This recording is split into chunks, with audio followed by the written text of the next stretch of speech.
कल, लेकिन मुझे आपसे बहुत सारी बातें करनी है। मैं अभी दूसरे देश में हो गया। मैं जब दूसरे देश में गया, मुझे उम्मीद नहीं थी।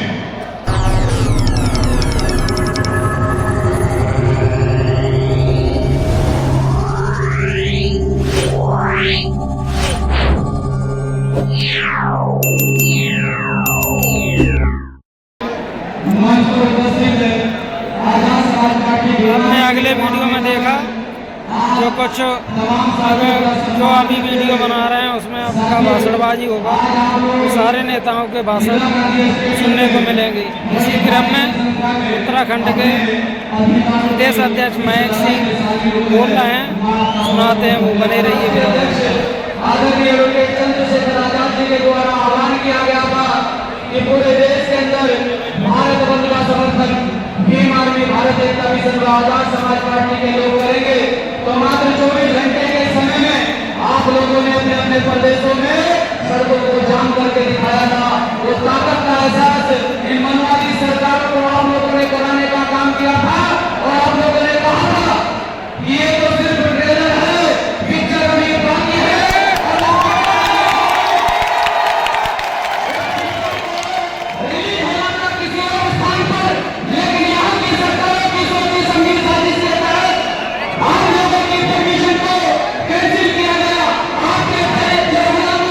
विफल करने के लिए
मैक्सी प्रदेश अध्यक्ष थे।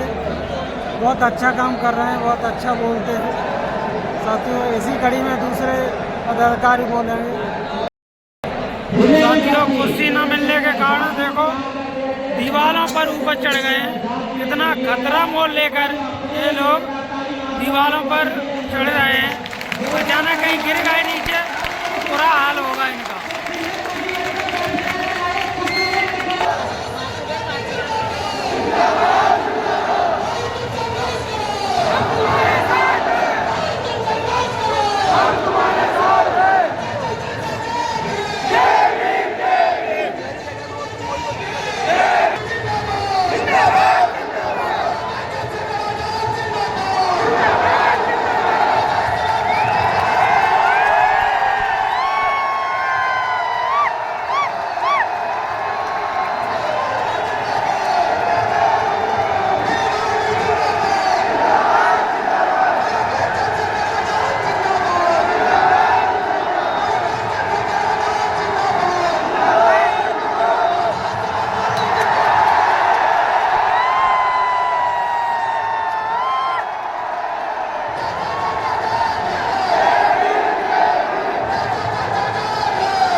भाई बोलने जा रहे हैं।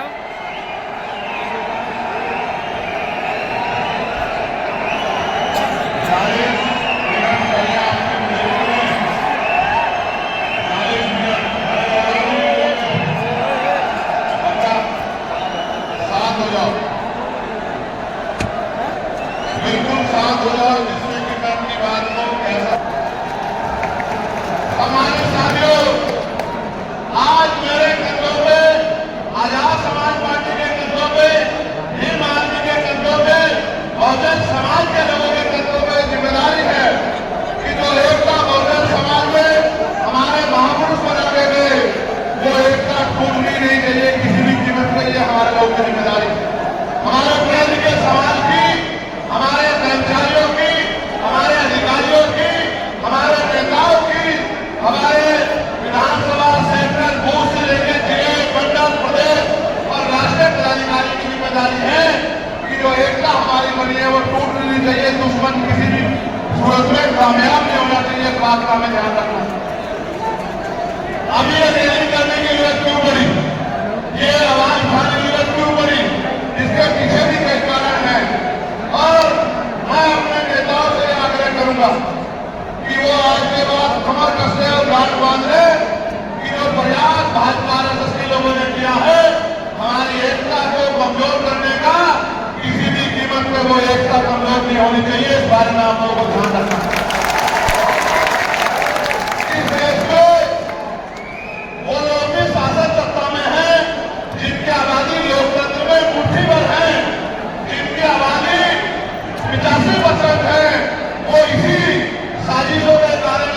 घोटाले के कारण इस देश में गुलामों जैसी जिंदगी जीने के लिए मजबूर है। मैं बात कर रहा हूँ शेड्यूल कास्ट के लोगों की, मैं बात कर रहा हूँ शेड्यूल ट्राइब के लोगों की, मैं बात कर रहा हूँ अन्य पिछड़े वर्ग के लोगों की, मैं बात कर रहा हूँ मुस्लिम की, जैन की, सिख की, ईसाई की, बौद्ध की, तमाम लोगों की जिनको आज भारत में सम्मान की जिंदगी नहीं मिल पा रही। मैं बात कर रहा हूँ महिलाओं की, मैं बात कर रहा हूँ किसानों की, मैं बात कर रहा हूँ मजदूरों की, मैं बात कर रहा हूँ नौजवानों की। मैं पहले जो विषय है उसमें अपनी बात रखूंगा, फिर मुझे अपने दिल की बात आपको कहनी है। पहला जो विषय हमारा है जिस पे हम लोग यहाँ इकट्ठा हुए हैं उस पे हम लोग क्या करने वाले हैं, सरकार से हमारी क्या मांग है, सबसे पहले उस पर मैं अपनी बात रखूंगा। हमारी पहली मांग ये है कि 1931 के बाद इस देश में सभी जाति धर्मों के लोगों की जनगणना नहीं हुई है। जब तक जनगणना नहीं होगी तो ये नहीं पता लगेगा कि schedule caste, schedule tribe, backward के लोगों को कितनी उनकी आबादी का कितना सम्मान उनको मिल रहा है, कितनी हिस्सेदारी उनको मिल रही है। तो केंद्र सरकार जल्द से जल्द जातिगत जनगणना कराए। जब तक जातिगत जनगणना नहीं होगी चालू तब करने तक वाला है, सबसे चालू पहले करने स्पष्ट ही नहीं होगा तो आज षड्यंत्र किया गया है और कुछ लोगों को जानबूझ के उनके मुंह से कहलाया जा रहा है इस जाति का हिस्सा ये लोग खा रहे हैं, इस जाति का हिस्सा ये लोग खा रहे हैं, इस जाति का हिस्सा ये लोग खा रहे हैं। मैं चंद्रशेखर आजाद आपको वचन देके कहता हूँ अपने बहुजन समाज के सामने जातिवार जनगणना कराइए, उसके आंकड़े सार्वजनिक कराइए। अगर अंतिम पायदान में रहने वाले जिनको जीएसटी के भाई कहा गया है जो हमारा परिवार है, अगर उनका 1% आरक्षण भी पॉइंट के बराबर भी कमजोर पड़ रहा होगा तो मैं वचन देता हूँ इससे बड़ी रैली उनके समर्थन में हम लोग करेंगे। मैं फिर आपसे कह रहा हूँ, आप याद करो जब से देश में आरक्षण व्यवस्था लागू हुई है, इस आरक्षण को खत्म करने के लिए चाहे वो कांग्रेस पार्टी रही हो या भारतीय जनता पार्टी रही हो या और कोई मनवादी कर रहा हो, इन्होंने एक चोटी के जोर में और आज जिन जातियों को गाली दी जा रही है ये वही जातियां हैं जिन्होंने अपने बच्चे कुर्बान कर दिए लेकिन अपने अधिकारों की रक्षा की और आज भी देश में आरक्षण बचा हुआ है, नौकरियां बची हुई है, हिस्सेदारी बची हुई है, राजनीतिक व्यवस्था कायम है, लोकतांत्रिक व्यवस्था है। तो धन्यवाद करना चाहिए उन जातियों का जिन्होंने अपने प्राणों का बलिदान दे दिया, लाठी डंडे खाए, गोलियां खाई, लेकिन अपने अधिकारों को छीनने नहीं दिया। सब लोगों को उनका धन्यवाद करना चाहिए। लेकिन दुश्मन का जो षड्यंत्र है और दुश्मन बड़ा समझदार है, दुश्मन जानता है कि 2 अप्रैल 2018 के बाद में ये दलित समाज एकजुट हो गया था। जब दलित समाज एकजुट हुआ तो वो ये सोचने लगे कि इनकी एकता को कैसे तोड़ा जाए। आप और मैं जानते हैं जब हम मुट्ठी बनकर रहेंगे तो कोई हमारे अधिकारों को नहीं छीन सकता, लेकिन जब जब हम हट जाएंगे, एक उदाहरण के तौर पर बताता हूं, अगर आप खानों की सिक्कों को इकट्ठा कर दोगे वो सिक्के जो हैं एकजुट हो जाएंगे, उनको बांध दिया जाएगा तो वो सारा कचरा साफ कर देंगे। लेकिन अगर वो जो सिक्के होते हैं अगर आपने उनको अलग अलग कर दिया तो वो कचरा साफ नहीं कर पाएंगे, वो खुद कचरा बन जाएंगे, उनकी कोई हैसियत नहीं बनेगी। इसलिए हमारे महापुरुषों ने बहुजन समाज में भाईचारे की बात की और आप महसूस करो बाबा साहब अम्बेडकर ने क्या नारा दिया, शिक्षित बनो, संगठित रहो और संघर्ष करो। हमें शिक्षित भी बनना है, संगठित भी होना है और अपने विरोधियों बैरियों के खिलाफ संघर्ष भी करना है, अपने अधिकारों के लिए संघर्ष भी करना है। जब देश से बाहर गया तो मैंने देखा कि वो लोग तरक्की कर रहे हैं, उनकी जिंदगी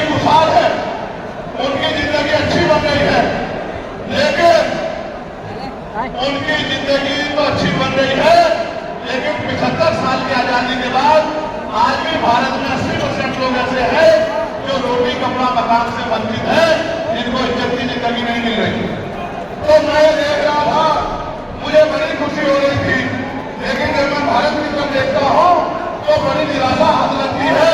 फिर ये महसूस करता हूँ कि आज जो कुछ हमारे पास है वो हमारे महान पुरुषों की संघर्ष की वजह से है। अगर हमारे महान पुरुष संघर्ष नहीं करते तो जो आज हमें मिला है ये भी हमें किसी कीमत में नहीं मिलता। आप जानते हैं, हमेशा आरक्षण के खिलाफ चाहे सुप्रीम कोर्ट हो या मनुवादी दल हो, सब लोगों ने आरक्षण को समाप्त करवाने के लिए एडी चोटी के जोर लगा दिए। और इसका सबसे बड़ा हमला इस पर कब हुआ, जब 10% EWS लागू हुआ। मुझे माफी चाहते हुए कहना है कि हमारे दलों ने भी हाथ उठा के जो हमारे पूर्व के दल का उनका समर्थन किया, जबकि वो आरक्षण पे सबसे बड़ा हमला था। अगर उसी दिन हम लोगों ने सड़कों पर निकल के अपनी आवाज को उठाया होता तो किसी की मां ने दूध नहीं मिलाया होता कि वो दोबारा आरक्षण पे हमला करने के बारे में सोच लेगा। भाजपा के लोग जो सत्ता में बैठे हैं, इन्होंने वोट को आपसे हमसे ली धर्म के नाम पे, भाईचारे के नाम पे, लेकिन सत्ता में आके लोग अपने लोगों का काम करने लगे, अपने महापुरुषों की विचारधारा को आगे बढ़ाने लगे और हम लोग रोटी रोटी के लिए मोहताज लोग, जुर्म जाति के शिकार लोग परेशानी की जिंदगी जीने लगे। मैं चाहता हूं कि जो जिंदगी हमारे लोग ऑस्ट्रेलिया में जी रहे हैं, ऑस्ट्रिया में जी रहे हैं, इटली में जी रहे हैं, यूरोप में जी रहे हैं, पूरे अमेरिका में जी रहे हैं, कनाडा में जी रहे हैं, हॉलैंड में जी रहे हैं, नीदरलैंड में जी रहे हैं, ऐसी जिंदगी की व्यवस्था भारत में नहीं हो। लेकिन ये तभी संभव है जब राजनीतिक शक्ति हमारे पास हो। अगर राजनीतिक शक्ति भाजपा और कांग्रेस के पास रहेगी तो हम लोग इज्जत की जिंदगी देश में नहीं जी सकते। इस बात को हम लोग दिल ध्यान रखना। ये मैं नहीं कह रहा हूं, ये बाबा साहब अम्बेडकर ने कहा political power is the master की। राजनीतिक सत्ता वो चाबी है जो आपकी सारी परेशानियों का हल कर देगी। और राजनीतिक सत्ता जिनके पास है उनके लोग हजारों हजारों करोड़ रुपए लेके भाग जाते, उनके लोग उनके पूंजीपतियों के लाखों लाखों करोड़ रुपए माफ करते जाते। लेकिन अगर आपका 10,000 रुपए का बिल भी बाकी हो तो 10,000 रुपए का बिल भी अगर आप नहीं दोगे तो मुकदमा लिख के आपको जेल भेजने का काम सरकार कर देगी और आपके घर की मुर्गी भी करा देगी। आप किसानों का, मजदूरों का हाल देख लो, आप नौजवानों का हाल देख लो, देश में क्या है। तो हमारी सबसे बड़ी मांग ये है, आप समर्थन करके बताना कि आप इस पर सहमत हो या नहीं हो। बताओ, जातिवाद जनगणना होनी चाहिए, होनी चाहिए।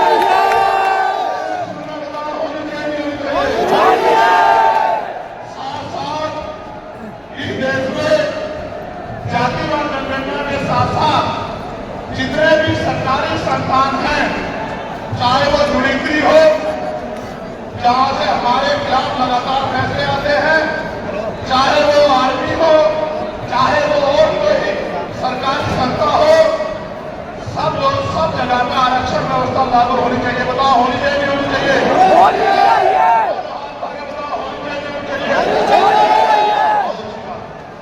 साथ साथ हमारी ये भी मांग है जो मैंने पार्लियामेंट में भी उठाई कि निजी क्षेत्रों में आप इस बात को समझो गौर करके कि देश में 2% सरकारी नौकरियां, कितने परसेंट?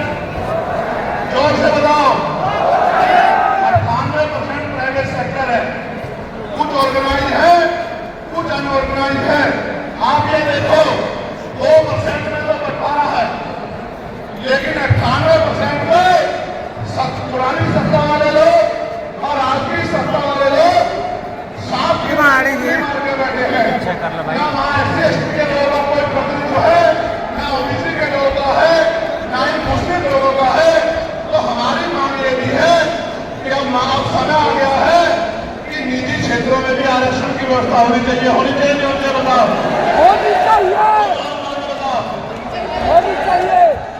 जोर से बताओ, होनी चाहिए नहीं होनी चाहिए? साथ साथ हमारी ये मांग है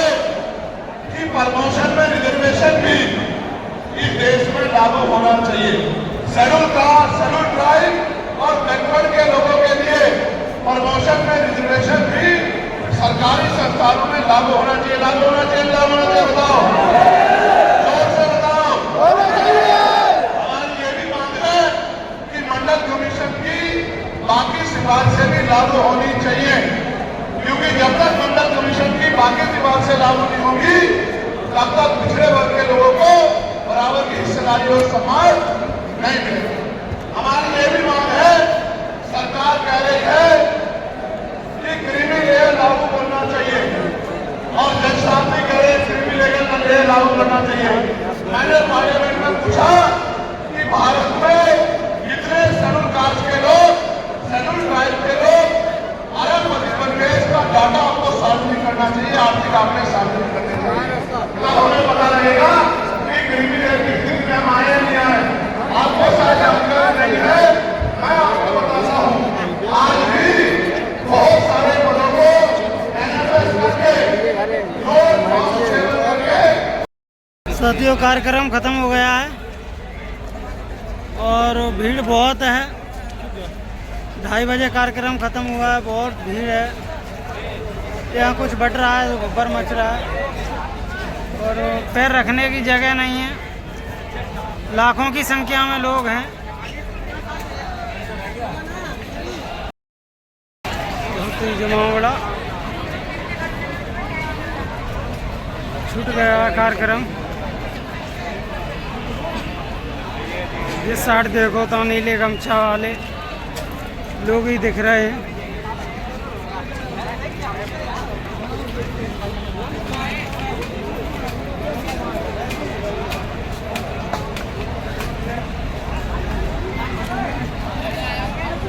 इंटरव्यू चल रहा है लोगों का।